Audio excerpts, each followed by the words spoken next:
Yeah. All I need is one mic. Yeah. All I need is one mic. Welcome back to One Mic, the Delvin Cox Experience and Daily DVR's deep dive into Loki. Today we're going to be talking about Season 1, Episode 4, entitled The Nexus Event. Directed again by Kate Herron and written this time by Eric Martin, who is a Rick and Morty and Community alum. Michael Waldron, yep. So I think he's kind of, I don't know, I'm really impressed by the way they are bringing people up on these shows. You know, every time I do this in the beginning and talk about who directed and who wrote it, and I look into the episode, I find out that they're, you know, it's some friend they worked on something else with, or that, and I like that. I think that that's, I mean, having worked in the industry, I know that's the way things happen. You know, it's like our friend Heath Solo always says, when you go to an audition as an actor, you're not going just to get the part. You're going to be seen by the casting people, because those casting people are going to remember you for every other show that they're working on. So I think that's kind of cool when you see people coming up like that. Whether you are watching us on the YouTube or listening to the podcast, please do leave a like, subscribe, write us a review.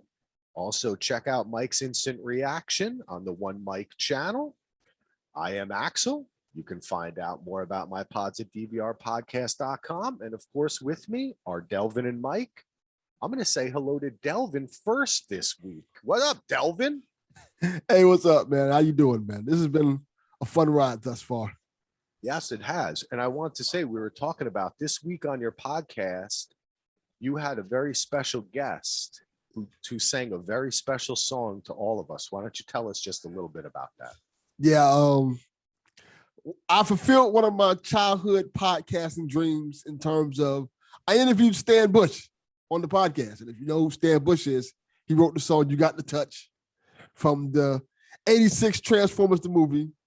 And I think it was in Boogie Nights as well. Yes. That for me, now look, I have to admit something to you here, okay? For me, this is more about the Boogie Nights connection than it is the Transformers. And I was like, that is the fact that Paul Thomas Anderson had Mark Wahlberg writing and singing that song. Yeah. And why? It was so crazy. I love it. And Stan Bush tells a story about him actually meeting up with Mark Wahlberg and singing the song together on my podcast. It was pretty cool. That is awesome, man. Well, everybody go out there, subscribe to the Delvin Cox Experience so you can listen to that. That is awesome, man. Congratulations. Thank you. And of course, Mike, how you doing, buddy? Well, how do I follow that up? I didn't have any fucking, I haven't had any fucking celebrities on my podcast, let alone someone affiliated with Transformers the movie. But no, I'm doing good, man. I'm ready to talk about this episode. I think this show is just getting kind of better and better. My hat's off to Kate Herron. I think she's doing an incredible job directing this show. Like, this is probably the best of the three shows from a visual perspective. Like, and from multiple perspectives, but specifically from a visual perspective. And I'm really liking what I'm seeing from her. So like, my hat's off to her, because I feel like each of these episodes is better and better. And every week I expect you to say that somebody different did it. And like, nope, it's the same person. She's just on a roll. So yeah, good stuff. You're right, man. And I especially, I was going to say, just the shot of Lamentus, the other planet or whatever it is, asteroid crashing into it, the CGI, the way that they mix that too with such a soft shot of Loki and Sylvie just sitting there together talking. So good. Yeah, it was really beautiful. And I mean, not to mention all the stuff inside the TVA, and gosh, man, even the way the timekeepers look like some Chunky Cheese ripoff, like, yeah. Are you here to talk to us? Like, it was so good. Since you brought it up, when I watched an episode with my son I looked at it was funny because me and him kind of said at the same time, like, they look a little off. And in the show where we've been getting like spot on CGI, the fact that they looked off kind of alerted me like something's up here. Yeah. You know what? Speaking of Transformers, the movie, they remind me of the thing that had the that had the multiple heads and shit that was spinning. Yes, yes, the Quintessons. Yeah, I thought the same thing. But yeah, I real quick, I don't remember if I mentioned it on my initial reaction, but I know I put it in my notes, that specific shot with them sitting there and the planet crashing into Lamentus. I was like, this is an incredible shot. Like, and what is really cool about that is at the end of the day, we are still watching a television show, and that shot was like on par with like the fucking like panel fucking shot they did in Endgame, where like Thanos is on one end and Cap's on the other end of the screen, and it looks like a fucking comic book panel. And I'm just like, it's one of my favorite shots of the entire Infinity Saga. A couple of them happen in that final sequence in Endgame, and like this was on par with that. And I'm sitting here like I'm watching a fucking television show right now, and it's giving me stuff that's on par with Endgame. Like, really good stuff. It definitely was, man. This whole episode, and you know what? The truth is, too, though, this particular show has had the opportunity to move around and be, you know, in different planets, of course, but inside the TVA at a Renaissance fair. It really has had more of an opportunity to kind of spread its wings. And because it has that kind of, I don't know any other way to call it, but like Marvel acid vibe, I always think about that. I remember when I was like in college or so, a little bit after, and started reading more about the origins of comics, and that all these guys were basically like hanging out in Manhattan, tripping on acid. And this is when they were writing all this stuff, like all this stuff that involves the Titans and the time travel, like all this kind of stuff. These guys were just like probably going to see like crazy bands in the village, and then getting on a subway, tripping out and inventing all this stuff, and then going to the Marvel offices, you know. So there's like a bit of kind of, I don't know, there's like a bit of psychedelic American history for me whenever they get into this space weirdness. And they're really capturing it well and selling it to our kids, which we have to love. Right? I want my kid to be psychedelic, man. I dig it. I want to give a shout out on the Facebook. Matt Stone writes, loved it. My favorite episode to date. I'm thinking that Sylvie might be another variant from Asgard, though. And I wanted to bring that up because one of the early things we see in the show is kind of Sylvie's backstory, right? And we see when Ravonna is the one who captures her, takes her away, kidnaps her, but Sylvie's only a little kid. Yeah. She's not, unlike Loki, who committed some kind of time act, right? And then is taken by the TVA. Sylvie's just sitting there playing, like Mike said, with her Game of Thrones toys. And the next thing you know, she's stolen away. She's minority reported. Yeah. Thank you. That's what I wanted to say. What do you all think about that? Like, what are some thoughts that you had with us finding out how young she was? Obviously, Mike, you talked about the Ravonna age thing where it doesn't matter because they live outside the time stream, you know? Mm-hmm. Theoretically, the TVA could have only existed for a week, right? Because all these people have had time manipulated so much. So, but anyway, what do you, Delvin, what did you think when we saw her in such it looked just like Asgard, like it was, but it's supposed to be different, but it looks kind of the same. I don't know. What did you think? I found that whole scene interesting because, like, one, you see a younger Ravonna who's kind of, you can tell she's kind of just getting to the TVA.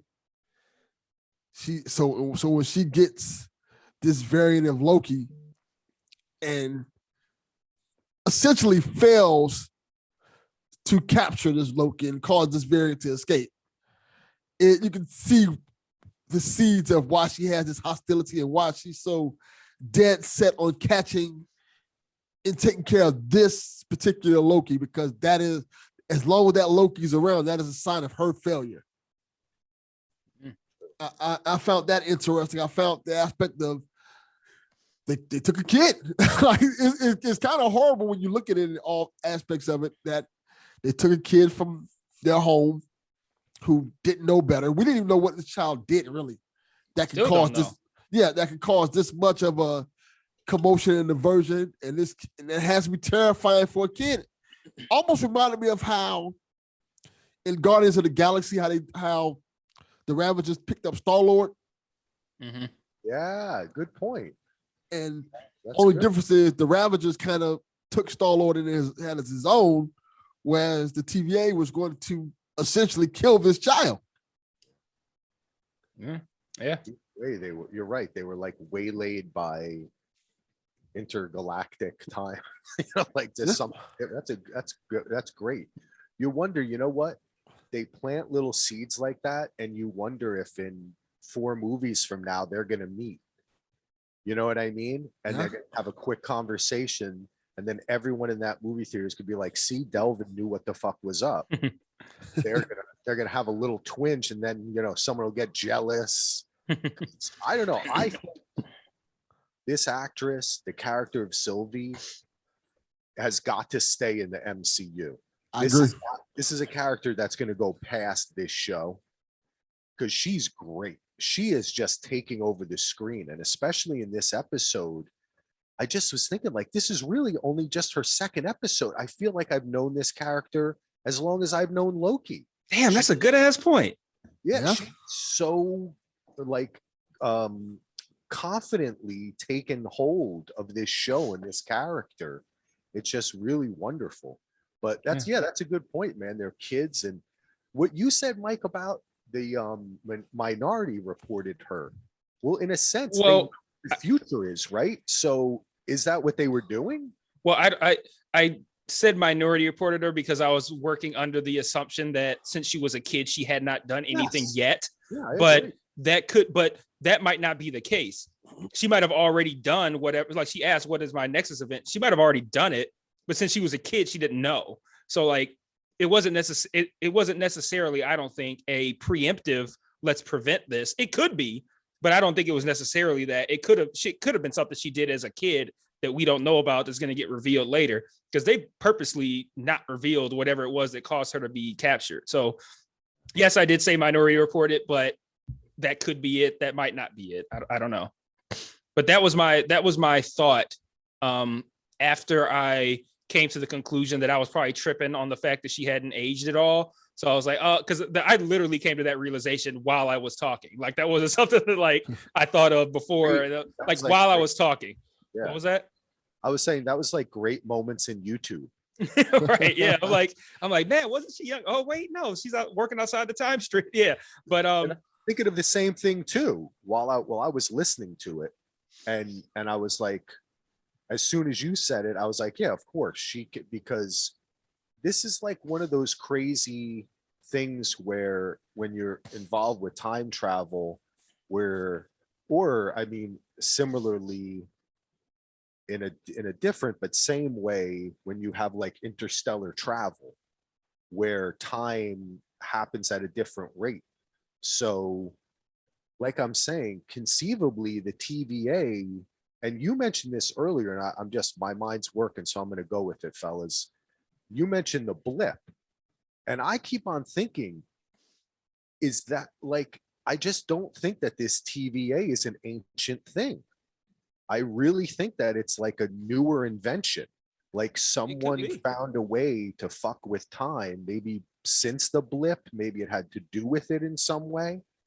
And now they kind of grabbed all these people up and made them and put them into forced labor and erased their minds and everything.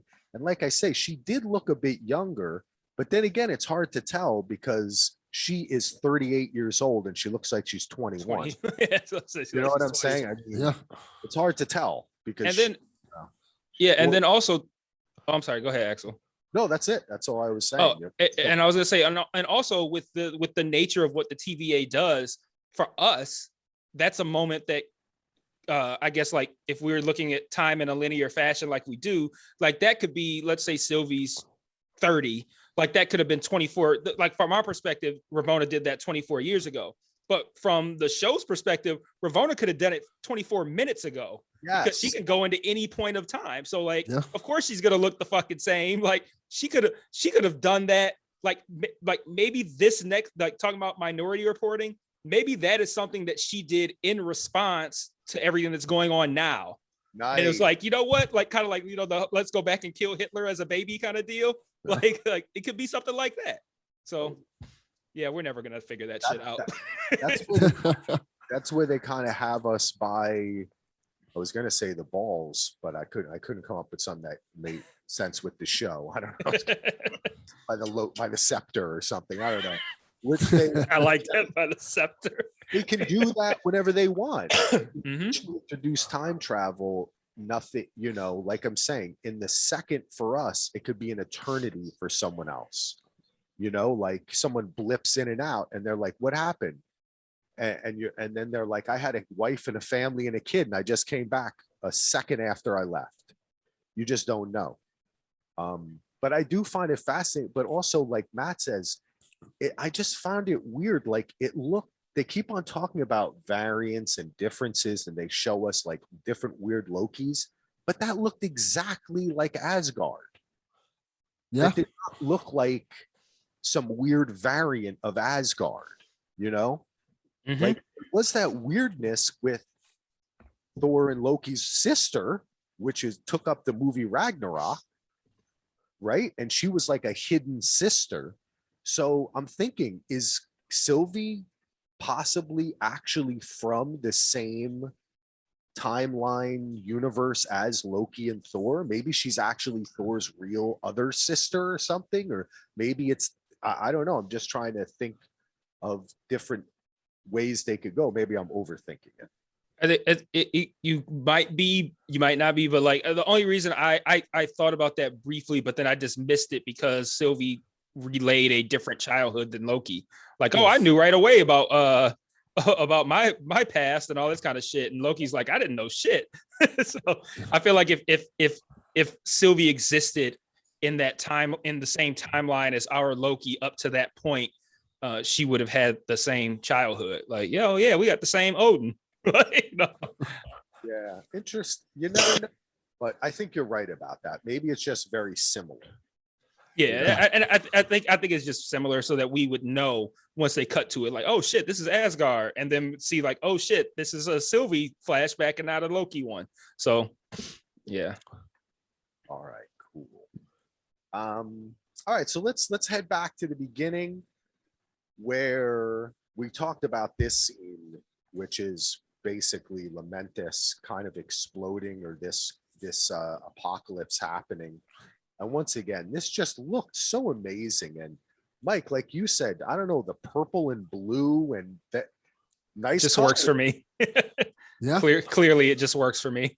you know, it's great colors, man. And it works for them too, because that is a Marvel like thing. You know what I mean? They really do like to incorporate colors like that, and the way that they I call it is drawing, right? It's art. The way that they create their vision of the color spectrum of space is very close to the way that when you see NASA like do the speculative colors of things. And it's also reminds me of books when I was a kid that came out in the 70s and 80s of like the universe, you know, with the vivid kind of trippy psychedelic colors. Mm-hmm. I just love the art design of that. It's just so beautiful. And they have like a moment here, and it becomes a it becomes a Nexus event, right? That is how they're found, and they're eventually saved by the TVA and Mobius is how they get off the planet. But this becomes really the focus of the episode. When I watched it the second time, I couldn't believe that I had missed. I just kind of, it goes by you when you're watching, that they mention it again and again and again and again and again, that the Nexus event is them basically falling in love in some way, like their connection on that planet caused some crazy time slip. And I thought that that was really interesting. And Bill Cava on the Facebook page mentioned Lost, but it made me think of Lost. I always have to mention Lost, which is that are we finding out that this whole series is really about like Loki falling in love with himself?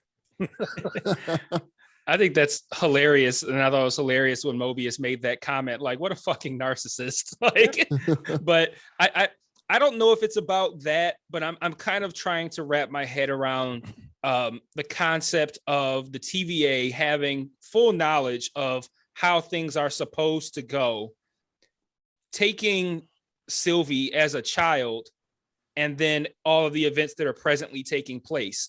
Like, you know, we kind of look at what the TVA does as we want to prevent things from going wrong. But what if they also are trying to make things go right? Like maybe they're trying to initiate this, like like create this situation. But there's so many different angles that they could go that it's hard to kind of predict, because on one hand, it could be what I said about Ravonna is saying like, oh, you know, all these things are going on now. Let me go back and grab her when she was a kid, which would be kind of like a nefarious reasoning. But it could also be a thing where it's like, let me grab this one as a kid to facilitate what's happening presently for us presently. I will say this, and I thought it was interesting. I thought when I saw the Nexus event occurring and that's how they found him, I figured it was because those two were going to die. And they weren't supposed to die in that timeline. Oh, good job, Delvin. That is nice. I thought it messed up the timeline. It was messing up the timeline because those two weren't supposed to die at that point. So that messed up that time. Anything they were supposed to do after that would not technically occur. That's how I looked at it, at least. I like that. Because she was hiding in the apocalypses, but she always had a way out. Yes. So it wasn't going to cause a Nexus event, because anything she did was going to have no effect, because she was going to leave, and that, you know, and it was meant to happen. Yes. Oh, that's that's very interesting, Delvin, that it was not in fact them falling in love. It was the possibility of them dying at that point, which would have messed up the timeline. Yeah, that's very plausible. I wonder. That's a good one. There goes my great. The way to kill love, Delvin. Well, it could still be the love thing though, yeah. Like because they did frame it that way, like they were like touching hands or something like that, and then they have the scene later where it looks like Loki's about to confess his love. So like it could still be that, but I like what Delvin said. Not just, you know, I like it on the face of it, but I also like it for what that could potentially mean in the final two episodes if one or both of them were to learn that that's how they were discovered and that's why they created a Nexus event. Because if you are Loki and you realize that anytime, like, we don't know what Sylvie's timeline or what it's supposed to look like, but we do know what Loki's is supposed to look like, and Loki knows what Loki's is supposed to look like. Yes. He's like, I end at Thanos. So does that kind of make him invincible? like he can't die prior to Thanos. So I don't know. It's kind of if any point in time he dies before that, that would automatically mess up the timeline. Mm-hmm. Theoretically. So I like it. I like it on that angle as well. I'll tell you what.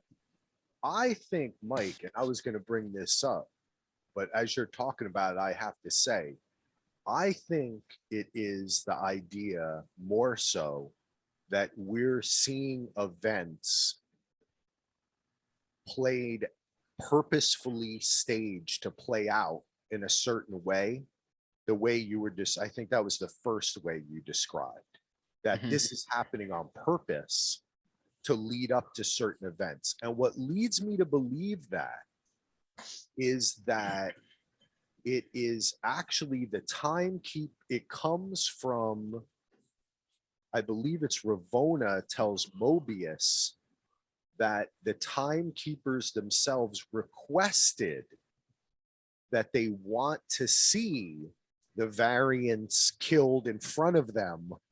Like that whole situation was set up higher than her, which leads me to believe that all the events that we see within that room, the exposing the timekeepers, what happens to Loki, what happens to Sylvie, is all on purpose. Because why would they purposefully request them to be there? Mhm. So it makes me think that everything else we're seeing is for the same purpose. So that's where I fall on that.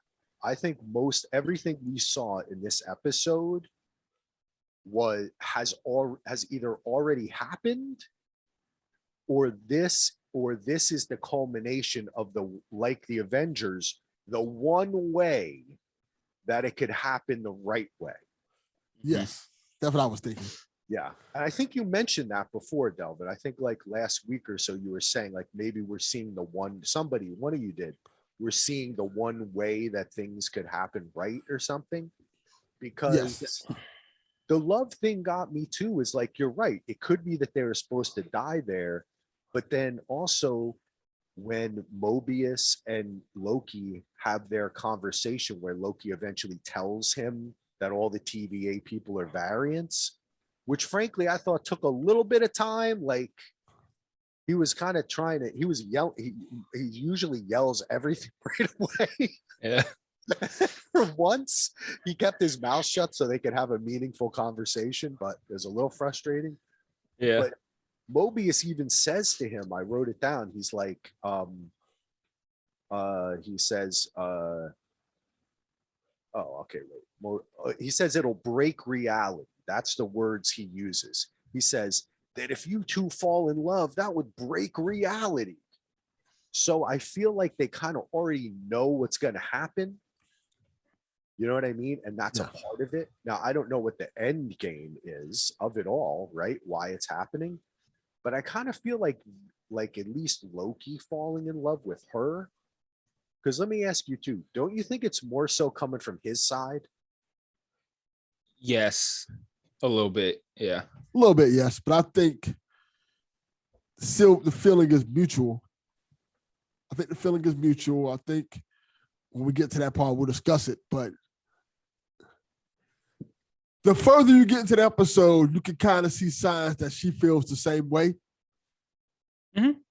I So- agree with that. I think she feels the same way, but I feel like outwardly and openly, it's mainly being facilitated by man Loki. Yes. Because you're right. Maybe it is like you see a kind of an arc where in the very beginning, when they're on Lamentis, she kind of starts feeling as time moves on.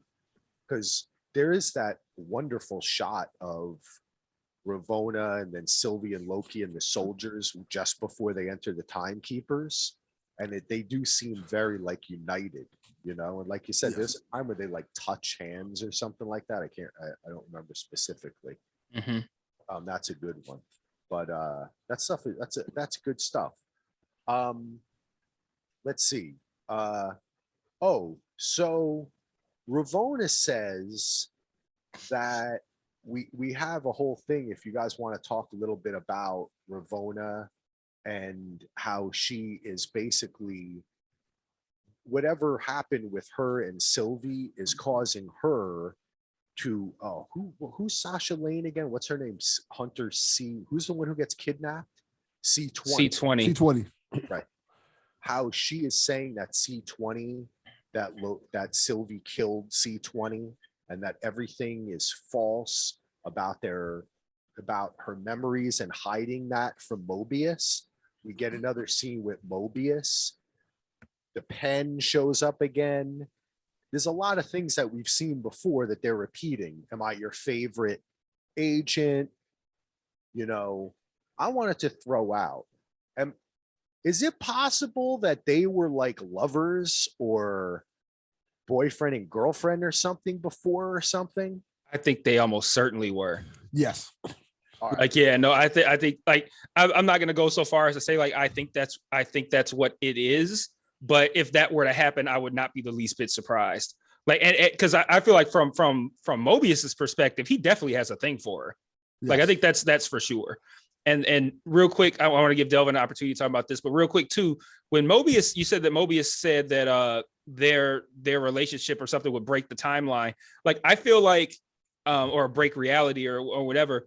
I feel like Mobius is still operating from a place that's just too low on the spectrum to have like an actual meaningful assessment of what's going on. So like, even though he said that, I don't think I buy it, because I feel like whatever's actually happening is above Mobius's pay grade. It's above Ravona's pay grade, I believe. So I don't think Mobius is correct in that. He thinks he is, but I feel like he's probably not in the know enough to have that knowledge and be correct. And I'm sorry, I'm done, Delvin. No, I think Mike's right on that. I feel like this episode did a lot in so little time in terms of exposition, the plot, and things like that. And I feel like Ramona and Mobius clearly had something, because when what happened to Mobius happened, you could tell she felt a way about it. She felt betrayed. She felt like truly hurt. So I feel like there was something there. Maybe it was a relationship. Maybe they stopped the relationship because of their job. But I feel like there's more there to that story. And I'm super interested to see if they go into that further, which I still think, even though what happened, is still definitely a possibility. Mm-hmm. Yeah, I think there's something going on there. And I started to feel a parallel between Mobius and Ravona and Sylvie and Loki. Yes. And yeah, I'm just kind of feeling that out with I don't know if it is a kind of like call of duty as far as what Ravona is doing, like you're saying, with jobs, and if there's, and the way that the TVA is this retro future brutalist style, like this weird, like it just makes me feel like it feels like a kind of enchantment of like, we're going to find out that all these people worked in the same office in Manhattan. You know what I mean?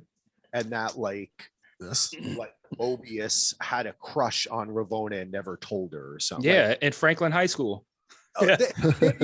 FDR High School, sorry. You're totally right that she was a teacher and he was a teacher, or like a or something, and you know, like she was his favorite, you know, there's something. Yep. There's something going on here that feels like enchantment, like something different and weird. He crashed her wedding one time. Would it be crazy if like we just randomly see like Vince Vaughn as like a janitor in the TVA or some shit like that? That'd be awesome. Yeah, it would be. That was awesome. So we have that stuff. We kind of talked about that. Let's talk a little. Oh, let's go back to that Mobius and Loki conversation, because Loki finally does tell him that they're variants, and this leads us into eventually Mobius stealing the temp pad from Ravona and figuring it out too, and also we have the parallel of that, which is Hunter B15 getting shown her past by Sylvie. So we have like, as Bill mentioned on the Facebook page, a kind of lost season 6, like awakening, spoiler alert, where these people I have not made it to season 6. Oh, okay. Yeah, I'm on like I think my wife and I left off somewhere in 3 or 4. All right. You so got a lot to catch up with. Yeah, I'm way behind. So anyway, it does happen. It's kind of I won't get more. I don't want to spoil, but now you got me excited about Lost. But they kind of wake up, and in turn use that power, that information to try to help try to help Sylvie and Loki. And this is obviously a big turn in the show because these two people we've liked both of these characters, Mobius and Hunter B-15. And now they kind of both wake up. What did you guys think about their awakenings? And obviously with the Mobius. Before we get to that, Delvin is ready. We forgot one important detail. What's that? The huge cameo and the huge thing with Loki. Oh yeah, I was going to mention. I'm just kind of not going in order, but let's talk about that. If you want to jump to that, I think because that's I bet he does. That's right before this scene. Okay. So I think it makes sense. Also, I was right. Go ahead. I called it out Yeah. to the T. I said, if this show is going to do cameos, it's going to be somebody like from the Warriors through like Lady Sif and something like that. And I found it was 100% Lady Sif, and I found it fascinating the way they did it because they alluded to Loki and her maybe having a thing, and Loki being the jerky that he is, cutting her hair, and him having to relive this moment over and over and over again. I found that fascinating because it made Loki have to sit there and come to the realization that he was a piece of shit. And that anytime he got close to finding love, he sabotaged it to the point where in his mind, it was almost impossible for him to find love because he had the character Sif that we all love from the MCU and stuff like that, constantly coming back in this time loop that he was kind of trapped into, telling him that you're not going to find love. And that probably hurt Loki more than anything you could possibly do, to probably even killing him, because he having to relive this moment of something. To us, it seems like a small thing because he cut her hair. But to him, it was somebody he actually cared about. He broke her heart playing a cruel joke because he wanted the attention. Yeah. And that was a pivotal moment in his life where she told him, like, no, you're never going to find happiness. You're never going to find love. You are a miserable person. So he had to constantly relive that heartbreak over and over and over again. I found that really fascinating and a horrible way to torture somebody. Especially when it ends up getting kneed in the balls. Yes. Yeah, good job. You were totally right. I thought that when she came out, I was like, oh, he was right. And I was also thinking, she was also, when they were making a big deal about Agents of S.H.I.E.L.D. and they got to have crossovers, didn't she pop up in Agents of S.H.I.E.L.D. as well? Mm-hmm. Yes, she did. Because I remembered, I was like, wait, didn't she cameo in something else? And I was like, that's a weird cameo, because the reason I thought it was a weird cameo is because she always looks totally different when she was in that show Blind Spot or some shit on. Yes. Oh yeah. The show that's I think it's still going on. What? Really? Yeah. It's wow. So weird because in that show, she has all these crazy tattoos and she looks like she weighs about 3 pounds. But they make her look so much bigger. Mm-hmm. And it's just amazing the way that costumes and makeup and shit can make you look so much bigger. Because I'm always like, that's the same woman from that Blind Spotting is the lead. What's that guy's name again? That's a movie. Yeah, that's a movie. I want to see that movie, actually. They're making it into a show on Stars. Blind Spot ended last year, July. Okay. That was the final episode, 2020. That's what it was called, wow. Right? And she was actually, that's why she wasn't in Thor Ragnarok. Yes, she was filming that show. Mm-hmm. But yeah, you're right. There's some great character stuff in this scene. And it is a great, again, they're doing great stuff here. A great parallel to him having kind of a budding relationship with Sylvie, right? To be thrown back into, he acted childishly, right? And it was such an interesting thing too. It took me a second to understand what was going on, because whenever they show stuff like this, I'm always like, wait, is this from a movie and I forgot it? You know what I mean? Like, am I forgetting an Easter egg here? Sometimes that messes me up.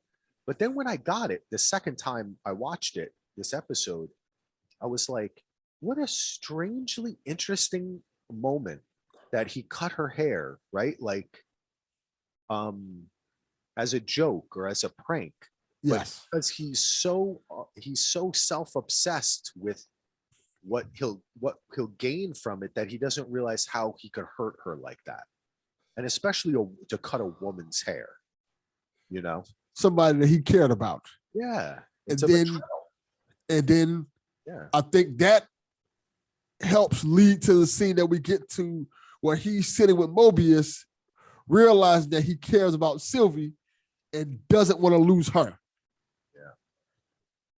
That's a good point. Mhm. Hey, maybe that's why it takes him a little while to admit to him that they're a variant. Maybe he doesn't want to hurt Mobius. Could be. Somewhere. You know, like he's actually being sensitive. I hadn't considered that.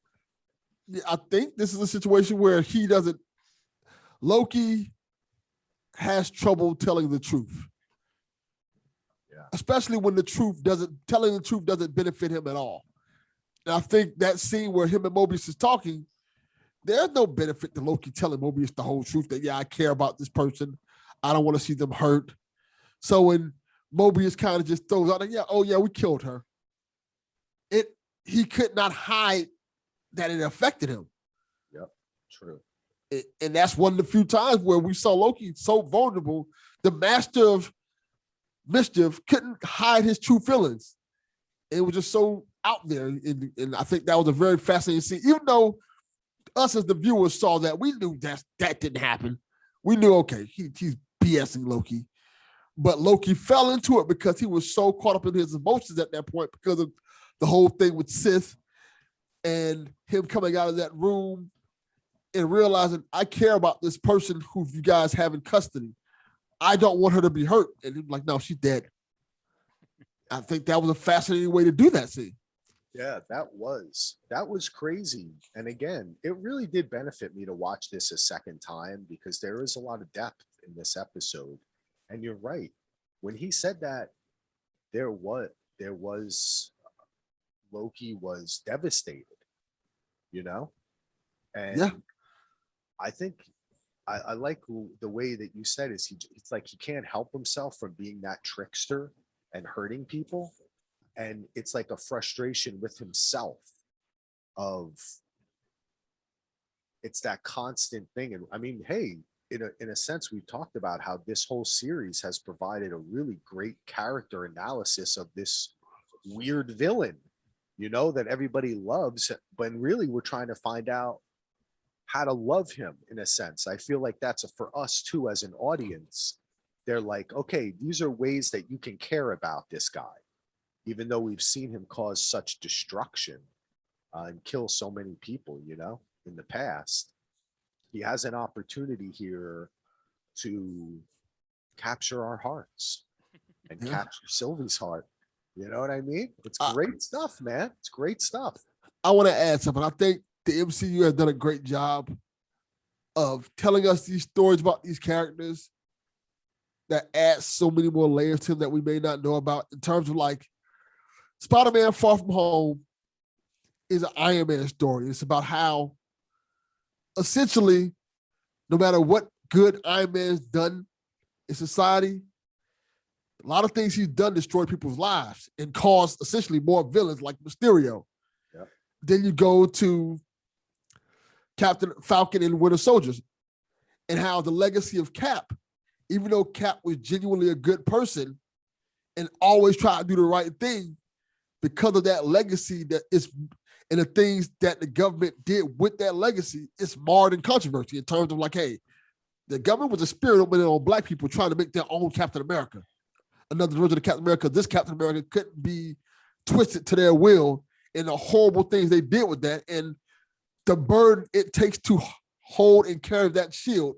Then you get to Loki, and you have a character who we've known for a long time, genuinely a bad person. And yes, he got his redemption in Endgame, not Endgame, I guess Infinity War per se, but he didn't do that to save mankind. He did that to save his brother. Right. this Loki was still an awful person. And now we're seeing kind of the redemption of that awful person. And it's kind of bringing more light to how, no, Loki feels all the horrible things he does. He just doesn't know how to cope with it. And I think it's fascinating that we're getting these character studies of each of these characters in such a unique way. Yeah, I totally agree with that. And I the more as the season progresses and the more we talk about it, the more I feel like this it seems more likely that this is all going to come around to what I was saying after probably like episode 1, where he's gonna the scene with Thanos in Infinity War is going to be recontextualized, and we're going to learn or realize that the Loki that we saw in Infinity War is doing what he's doing to achieve his glorious purpose based upon everything he's going to learn and experience throughout the course of this show. And it's not merely just I'm here to save my brother, I'm going to try to stop Thanos. I feel like we're going to get a different context to that scene. I'm hoping, because I feel like that's the perfect way to kind of tie everything together and kind of wrap it back around when we're seeing how much Loki is growing and learning throughout this show. And it's based on time travel, to have a recontextualized way of looking at his ending, because that's part of his hang up, right? Is making sure that he achieves his glorious purpose before he dies. He sees himself die, oh, I didn't do shit, that's how I die. I feel like all of these events should kind of play out for Loki in a way where that end for him is going to have a different meaning than the way that we looked at it in 2018. I don't remember when Infinity War came out. I think it was 2018 actually.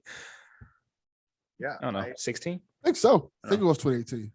I think that's a great point, Mike. And I think in some ways it already has, because we are able to see even though Loki is not technically human, the infiniteness of humanity, right? That he had within him this, that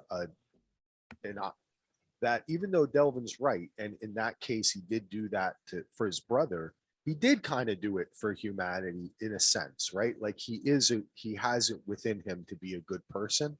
I'm not so sure that it's going to end up in time travel sense to be that same person, because I think they still want the character to exist. Maybe in 10 years it will, right?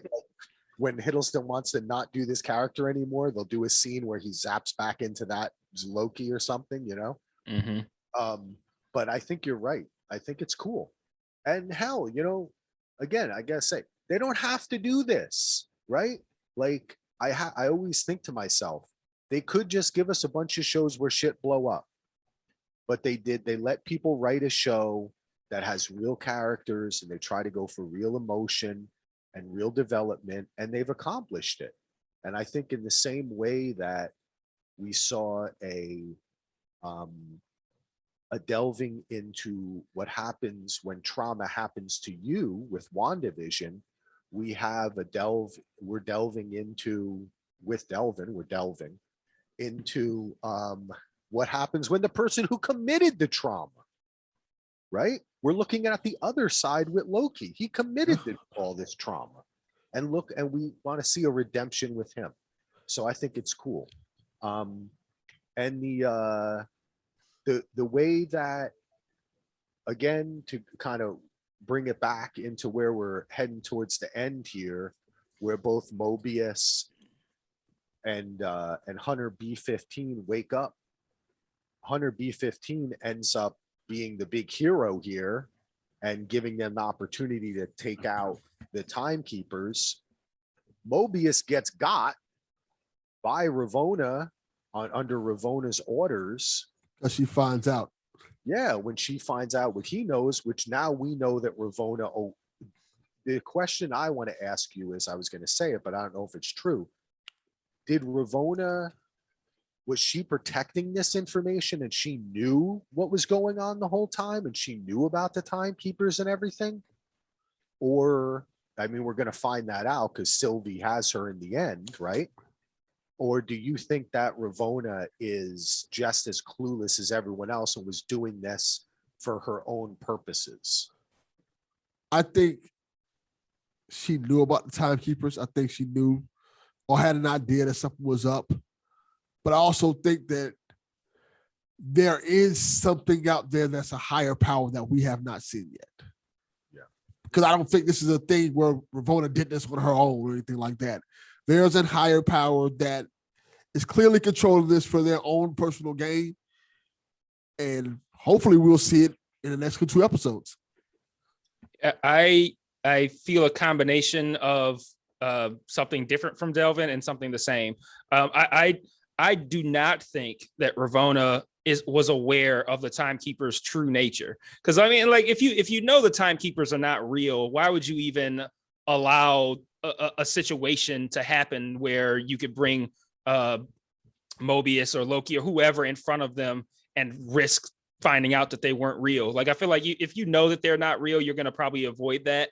But the main reason I feel like she doesn't know is because I feel like every level in the TVA, you only know as much as you should know. Like, Mobius doesn't understand. There's the knowledge that is above Mobius's pay grade that we're aware of. And I believe that the same thing applies to Ravona, that there is knowledge above her pay grade that we are aware of that she is not. And I feel like the timekeeper's true nature is one of those things. Like, she just was not aware that they were not real until that happened.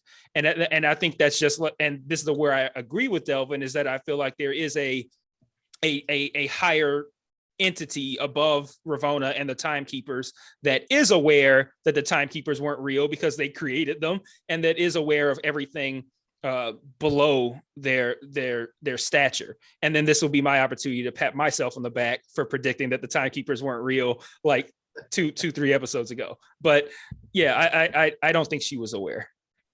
Okay.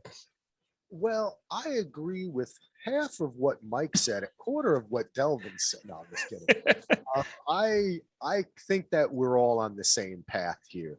I think that Ravona may know some things, but is not in control in any way. You know? Yeah. Yes. And if she knew things, she was being threatened, or she's in a position she's not in a position of power. So Yes. the reason why she acted this way potentially could have been because of what happened with Sylvie, and she really wants to in some way ingratiate herself to the system. You know what I mean? They've kind of set that up. She failed at her job or whatever. But I think it's going to be deeper than that. And I think she's going to know less than what Sylvie wants her to know. But then again, I think that they're setting her up a little bit like Thanos's daughters, I feel. Yes. There's a little bit of like, they know, but they don't know, but they're caught for a reason that we can kind of empathize with. And Marvel's good at doing that in the MCU too, where people are just kind of caught in power. Either way, when Mobius got zapped, what do they call it again? Purged, was it? Something with a P. Something like that, yeah. When that happened, I was shocked. Yeah. When it happened to Loki, Pruned. That's it. Pruned. I was so upset, and she looked so sad too. And man, did he look sad too, didn't he? Man, Owen Wilson is so awesome. I had 2 questions for you guys, and that was one of them. Like, do you think Mobius is alive or not? I think he's alive. Yeah, I think all the people who got pruned are alive. I think it doesn't kill you. I think it sends you somewhere different. I think, not to get to the after credits, I think what they said Go ahead. holds true in terms of you're not dead yet, but if you don't do what you do, you will be. Yeah. So do you think that they're all somehow sent to wherever this is, whatever Purgatory, in my opinion. That's what I think it is. I think it's a purgatory for variants, essentially. And you have to find your way out of this purgatory. I find that interesting. We're getting into Lost again here, but season 6. I think I say that because, well, since we're going to get there, we're already there. Yeah, why not? The after credit scene shows multiple variants of Loki all together looking at the Loki that we know. They showed the Loki from the old school comic books. They show Kid Loki. They show the Loki mixed with Thor. And they show, I want to say, His name's Blackie. Oh. His name is he's boastful Loki. Yeah. Blore. Black Yes, Thor. boastful Loki is what he's credited as. Yeah. Yes. Blackula's and Blore. Yes. It was boastful. And oh, by the way, that Kid Loki is gonna just like in Captain America and in WandaVision, in each one of these shows, they've put is it Kid Avengers or something like that? Young Avengers. Oh, okay. Yeah. So Kid Loki is supposed to that kid is supposed to be in Young Avengers, I heard. Okay. See, and that's what I was thinking. I was thinking that when you get pruned, you go to a place where all your other variants are at, and you have to find your way out of that place. Like you can get out of this place. I guess it's like a pocket dimension almost. I like that idea. See, you hit on it, that it's a pocket dimension. I like that idea that it too is outside the time stream in some way. Yes. Okay, that's interesting. And they kind of let them war. It's almost like a multiplayer game with all the variants. Yes, like Hunger Games almost. Yeah, I like that. Cool. Because I didn't see it, but just before we started, I was reading, and somebody said they caught like a burning Avengers tower in the background. Oh, I didn't see that. Of that. I didn't get a chance to look and see it either. That's a great I like that, Delvin. That's pretty cool, like a Hunger Games thing. Yeah, that's interesting. Did you guys catch I'm assuming it was meant to be intentional, but the mirroring of that shot of him seeing the Loki variants with the shot in the first Avengers when he wakes up and Hawkeye has the bow and arrow on him and all the Avengers are looking at him. Yes. Like it's the same, kind of like the same framing and the same, just with fewer people in it. And it's the same thing. It's like, okay, Loki wakes up and he sees people in kind of like almost like a V formation kind of. So I just wonder if you guys caught that. I'm pretty sure that was probably intentional. It's a little bit too similar to not be. Yeah, I did want to shout out Richard E. Grant, who is a great actor, and he is playing the classic Loki. He's the old guy, and he is known, little film nerddom here, for a great movie. If you've ever seen it, if you're a fan of movies where people just talk, the Before Sunrise and Before Sunset are probably the most commercially famous, but you know, the pinnacle of all is the great My Dinner with Andre. If you haven't seen that film before, but it's a movie called With Nail and I from 1987. Bruce Robinson directed it. And it's an English film. It's fantastic. And that kind of propelled Richard E. Grant into a kind of critical stardom. So whenever he pops up in anything, oh, did you hear that somebody's blasting some summer tunes riding by me? I haven't seen My Dinner with Andre, but I'm aware of it. And it's interesting that it popped up twice in the same week because Rick and Morty did a episode. It was called like Mort Dinner Rick Andre or something. Like they fuck with the title so crazy to try to shoehorn in the names of Rick and Morty into the titles. And that was one of the wildest ones that I don't think it was the same week. Now I take it back. I think that was episode 1 of Rick and Morty, so that would have been aligned with episode 2 of Loki and not last week's. But still, My Dinner with Andre came up twice in a 7-day time span for me. Well, check it out. That of course is a great film, and Andre is Andre Gregory, who was a director, and he was also a member of World of Video, my old workplace, and he used to come in all the time, and he was wow. And that also the co-star Wallace Shawn, who also was a member of World of Video. That's cool. Oh yes. So some Wallace Shawn, well known as Rex from Toy Story. and from Princess Bride, Hmm. right? Yep. Was a great dude, character actor, great movie. So go see With Nail and I or My Dinner with Andre, people. But it was pretty cool that he was in this. And I don't know much about Boastful Loki or Kid Loki or these other kind of Lokis. Croc Loki. Did you see that one? Croc Loki. That's what I was trying to think who it was. It was a crocodile version of Loki. That's what I said. Yeah, Croc Loki. I like that shit, man. That's like in the Flash when that big shark is in it. King Shark. King Shark. It's so silly. I love it though. It's funny. Yeah, so I guess we'll see. I don't think that Mobius is dead. I don't think any of them are dead. I don't know, man. I think that this is coming. I'm still kind of, as we're closing up, I'm still kind of caught on this idea. I think Mike, you mentioned somebody said something about the blip on an early episode. Yeah, it was me. I don't remember the context, but yeah. Okay, ever since then, I've been thinking to myself, they did such a great job with the blip stuff in Falcon and Winter Soldier. Yes. And obviously that was a part of WandaVision too. And they haven't really talked about it in this show, right? And if the TVA existed and it said it was right that they fixed the blip, I mean, the blip, the blip is when they came back, right? Mhm. No, they fixed the snap with the blip. That was correct. That's the only time they really mentioned it. Mhm. Seems like a rather large event that half the universe disappeared. Yeah, So, I would say so.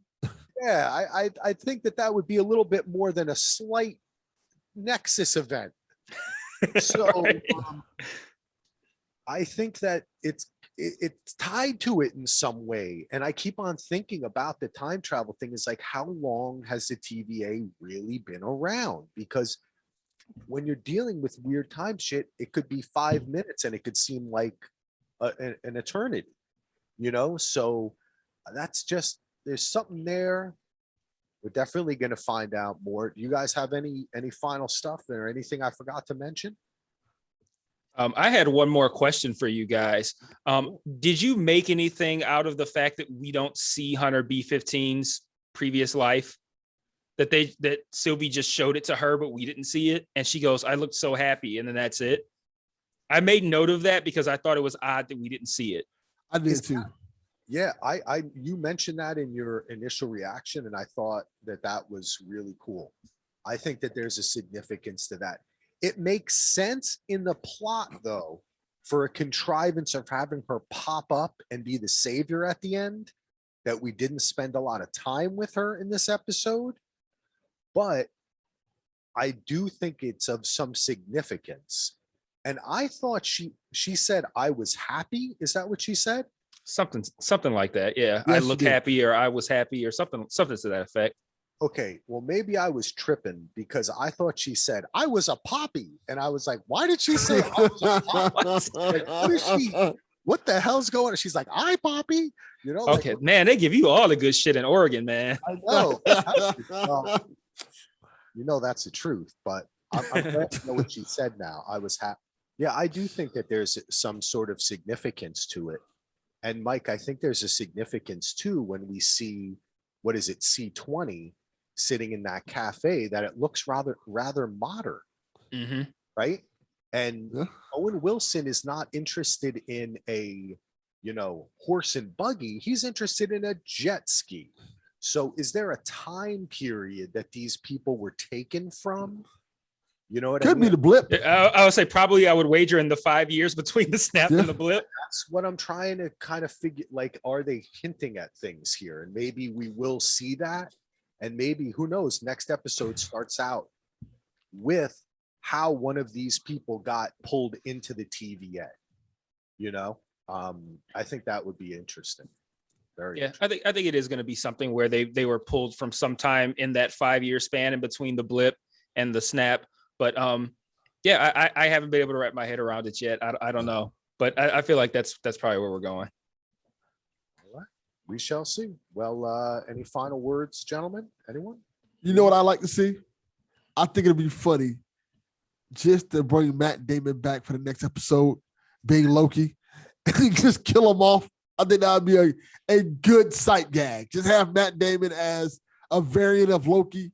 And it's not the same one that was in Thor Ragnarok. He's just playing a variant of Loki and just have him get killed off.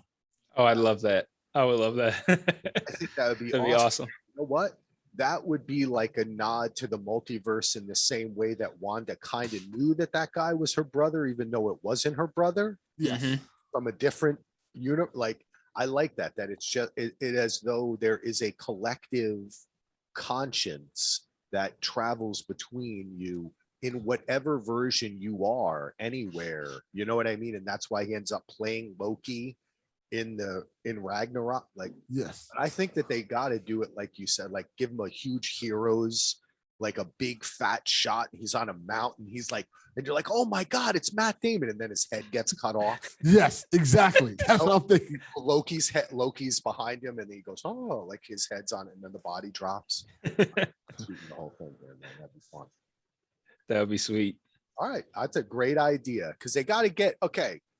We heard about the Rolodex from Falcon Winter Soldier that Marvel gives them and says you can have any of these characters for your show.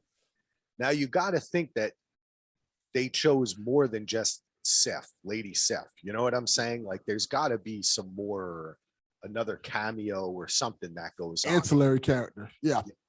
In these next couple episodes. So we'll see. But either way, hey, this was a great fun. Happy 4th of July, everyone. We're a little day late here so we could celebrate. Hope everyone was safe. Thankfully, not too many people lit fireworks around here because they could start a fire and I could be trapped in my house for a week again. But that didn't happen. Hopefully you guys had a good time.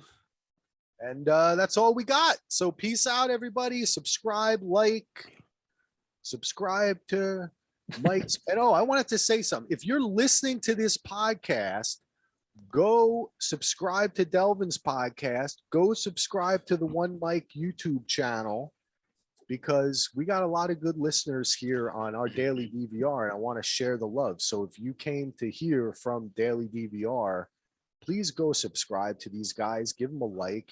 Give them a follow. Elvis podcast is fucking fire, you guys. Yes. I agree. And What Up Doe podcast and One Mic are two of my favorite podcasts. Yeah. Better than Joe Budden. Yes. And also, I want to say that my TV screen here is in honor of DJ Tim Hines. So, Jay, that's it. You get a shout out at the end of the episode. Peace, everybody. Peace.